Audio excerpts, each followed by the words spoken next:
I think he's handling it really well. I mean, he does way too many in-game interviews and stuff. I think that they need to find a way to just let him play.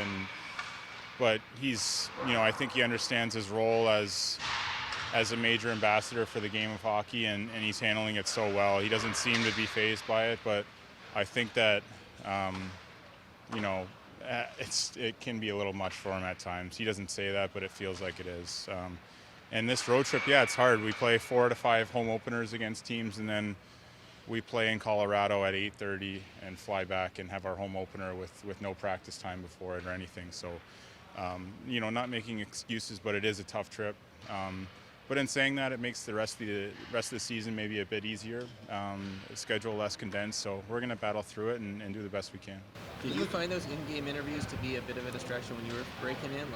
Yeah, of course. I mean, you have 18 minutes in an intermission to collect your breath and think about some adjustments, and most importantly, talk with your teammates about adjustments that you want to make. And if you're spending 4 or 5 minutes of that doing interviews, it's hard. But like I said, he's handling it well. He understands that he has a role to play in all this, and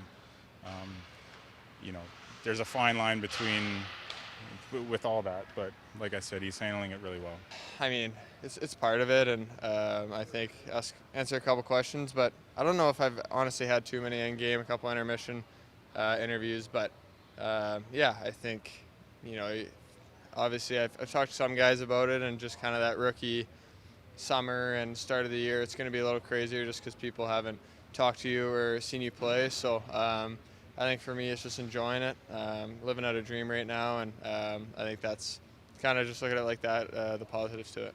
Yeah, no, it's I'm not sure how Connor feels about it. I think he's been a smile on his face ever since he got here, and he really rolls with everything gracefully for a young guy. So I think he's handling everything well. It's not really my job to say how everything gets managed out. We just try and coach the players and the team, and hopefully everybody does the right thing for everybody, and we just want to have a good product on the ice, and we want to obviously get it exposed out there to as many people as we can. So we have to do our part at times, and then there's times where I think it's got to be spread around to other guys. It can't be just him as well. I mean, there's probably something every day, right?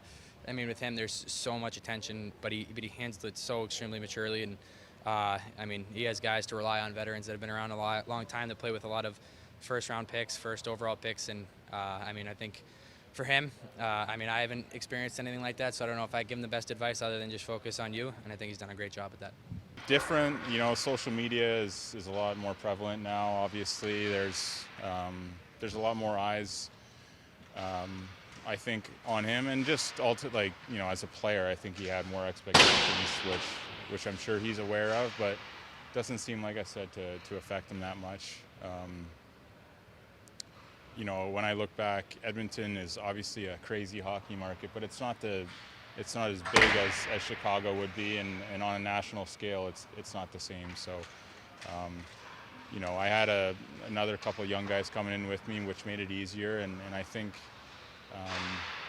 he's going to get used to it, and the NHL is obviously trying to promote their stars in a different way on so many different streaming platforms and everything that's going on now. So it's different, but like I keep saying, I think we're all pretty in awe of how well he's done so far.